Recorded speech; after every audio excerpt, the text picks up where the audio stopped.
नीचे का कहना था कि मेरे जितने भी चाहने वाले हैं या मैं जिनको पसंद करता हूँ, चाहता हूँ, जिनकी इज़्ज़त करता हूँ, जिनके भविष्य देखना चाहता हूँ, उनके लिए मैं दुआ करूँगा कि उन्हें परेशानी हो, समस्या हो, वो दुःख झेलें। थोड़े-मोड़े साइको तो रहे होंगे वो सनकी तो होंगे ही, मगर वो एक फ़िलॉसफ़र थे और उनको एक बात जो समझ में आई, वो ये समझ में आई कि बिना दर्द के, बिना समस्या के, बिना परेशानी के कोई कोई आम इंसान असेंड नहीं कर सकता। वो आम से महान नहीं बन सकता। वो उसके लाइफ में कोई पर्पस नहीं आ सकता जब तक वो सफ़र ना करे। एक एक बात वो ये कहते हैं कि to live is to suffer, to survive is to find meaning in suffering. कि जीवन जिसे हम कहते हैं, जो जो ज़िंदगी जिसकी हम बात करते हैं, जो हम जी रहे हैं लगातार, वो बेसिकली सफरिंग ही है। मतलब हमको मृत्यु लोक पे भेजा गया, हमें इसीलिए मृत्यु लोक पे भेजा गया ना कि हम झेलें, हम कठिनाइयों को झेलें।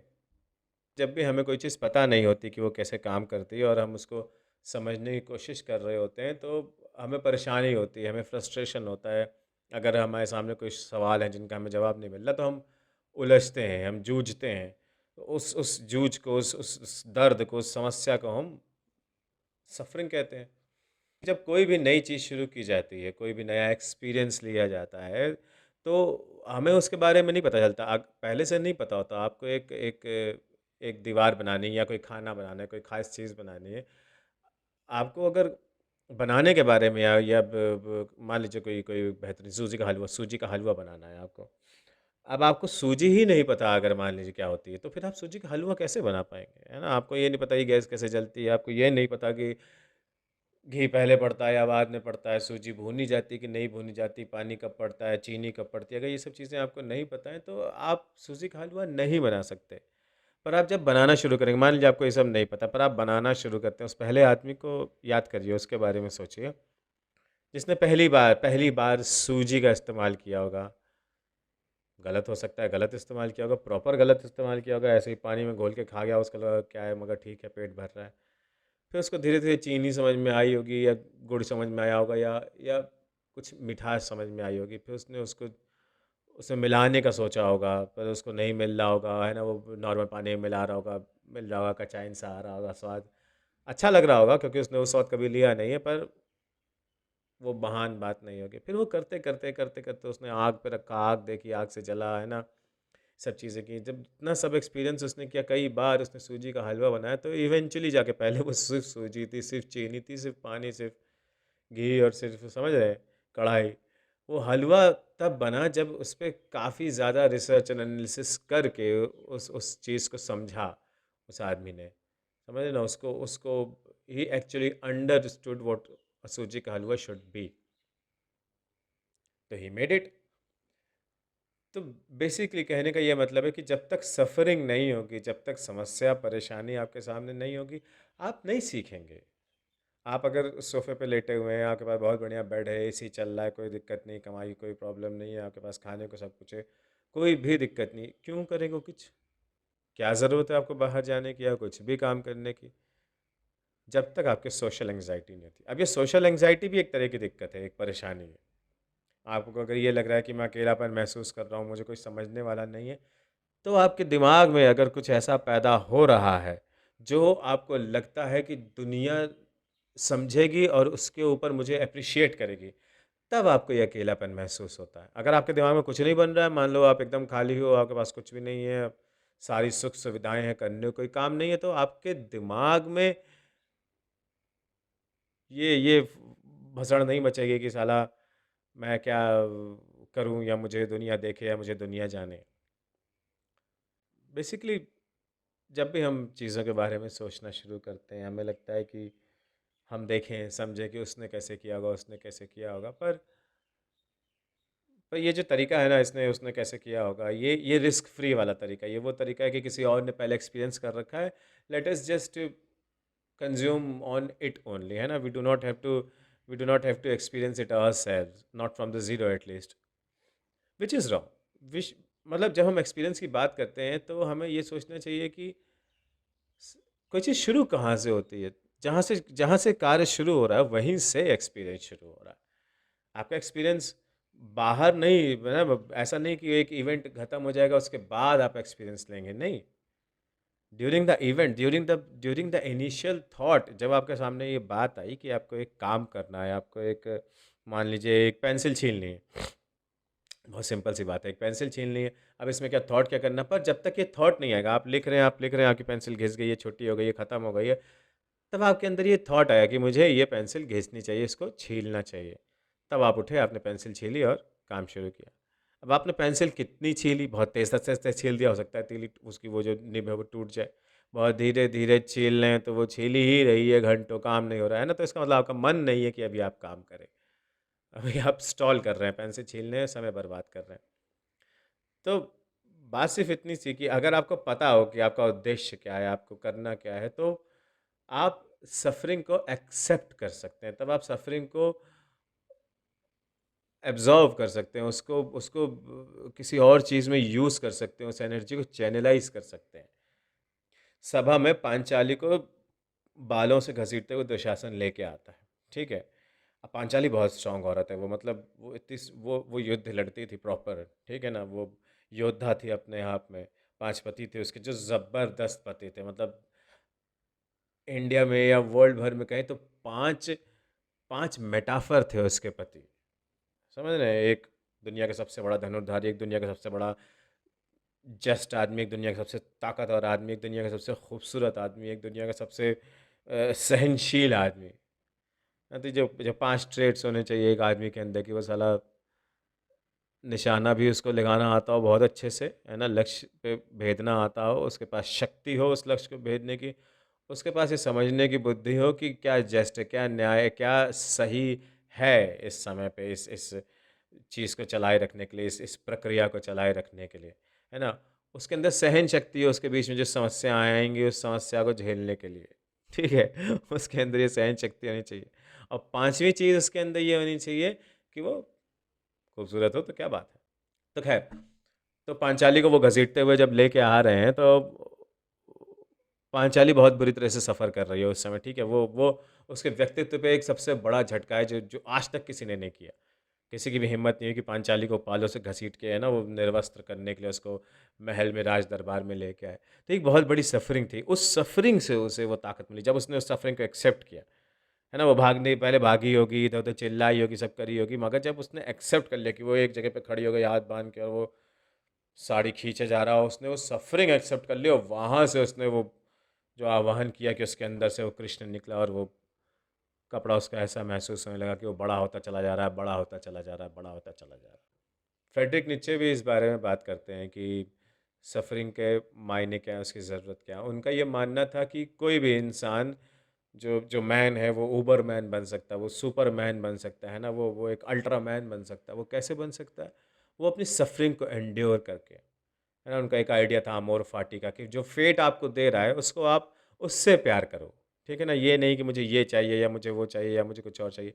आपको जो मिल रहा है, जो भी वो चाहे अच्छी चीज़ हो या सफ़रिंग हो, उसको एक्सेप्ट करो, उसको एब्ज़ॉर्ब करो और उसको ना उसको निचोड़ो, उसका एब्स्ट्रैक्शन निकालो और उस एब्स्ट्रैक्शन से जो फ़िलॉसफ़ी निकले, उससे अपने अपने कैरेक्टर को इवॉल्व करो। अपने कैरेक्टर में वो, जैसे मान लो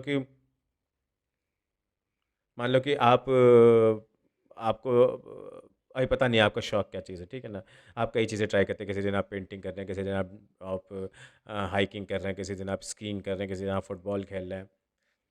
तो हर रोज़ शाम को, रात को जब आप सोने से पहले अगर आप ये चीज़ ध्यान दें कि आज मैंने ये जो एक्टिविटी की, चाहे आज मैंने गिटार बजाया, आज मैंने फुटबॉल खेली, तो मुझे आज कितना मज़ा आया और ये क्या इस चीज़ में ऐसी कोई बात है जो मैं इसको आगे फ्यूचर में मतलब परसिस्ट करना चाहूँगा, लेके आगे चलना चाहूँगा, इसमें अपना करियर बनाना चाहूँगा। अगर आपको वो दिखती तो आप परसीव कर सकते हैं, तो आप उसके पीछे फ़ॉलो कर सकते हैं।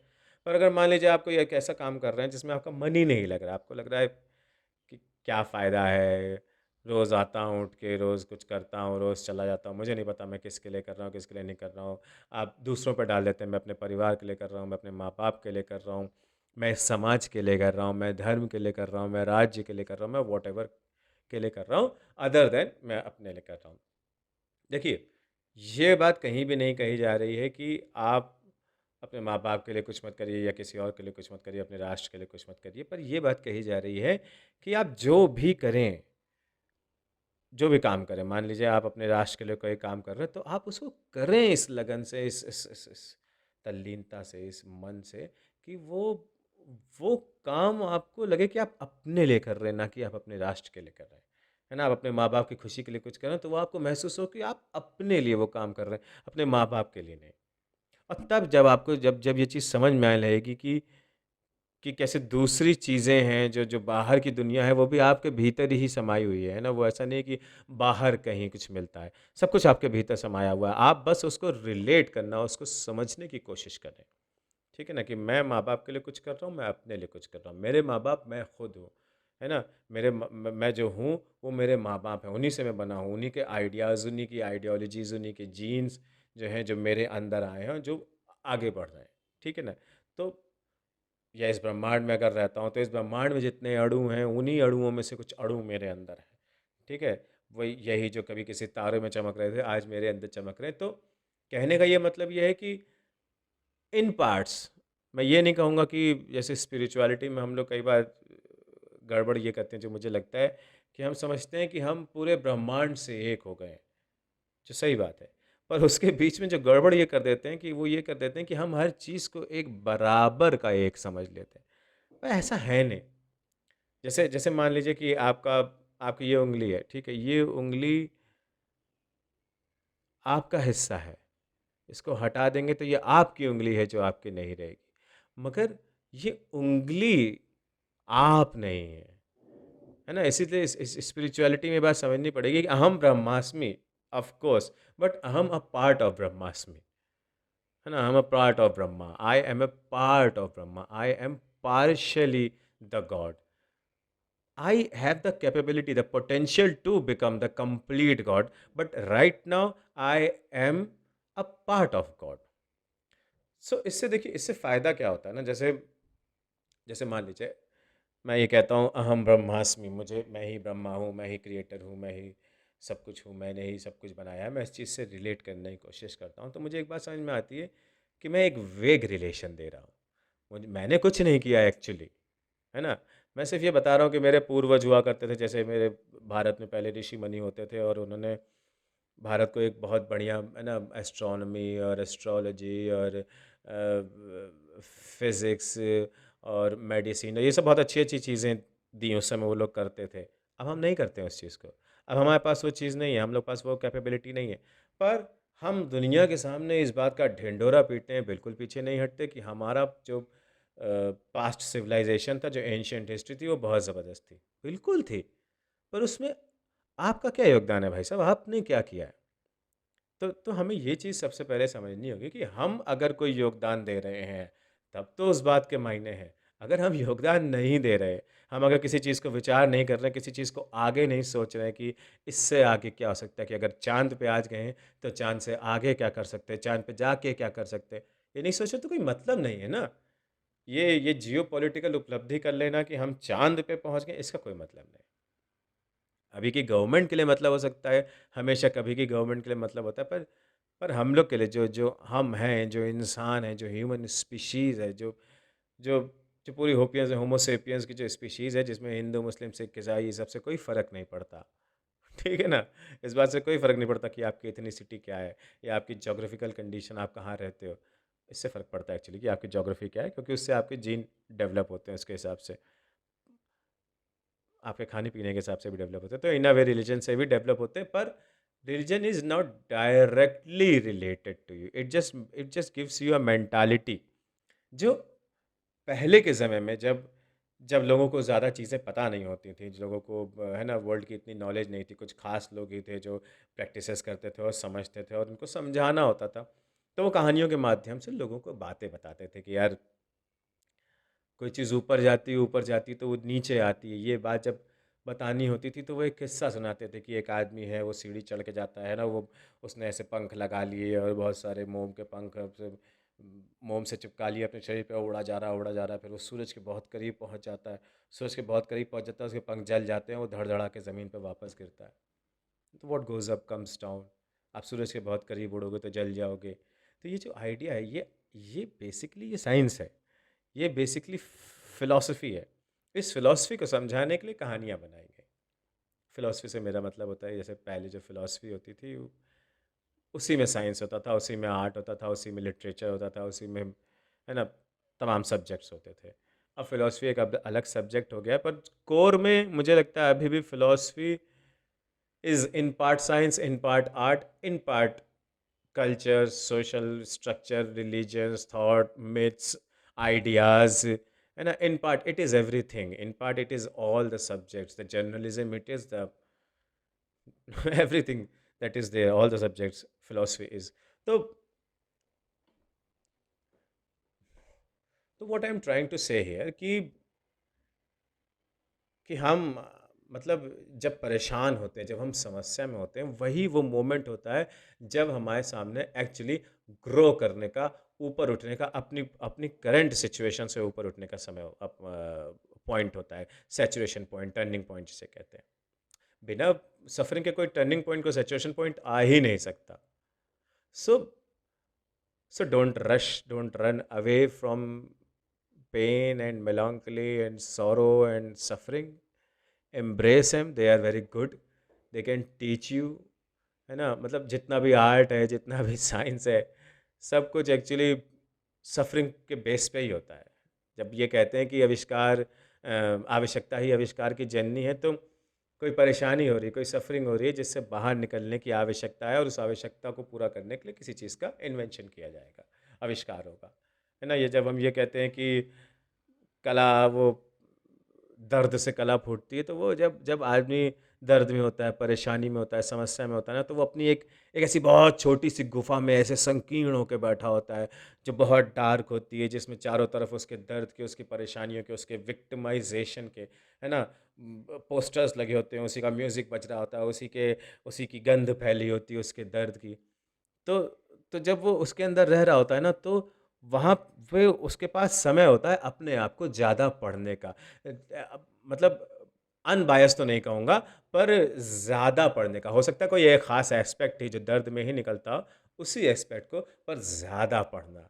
और जब वो ज़्यादा पढ़ता है, तो उसे उसके अंदर से आर्ट निकलती है, क्योंकि आर्ट होती तो सबके अंदर ही। Frustration, problems, the need to know, the need to have a solution. Need to have a solution तभी हो सकता है जब आपके सामने प्रॉब्लम हो। So embrace the problems, understand them, dig them out, ठीक है ना, and then try to solve it, try to think to how to solve it and solve it. Thank you.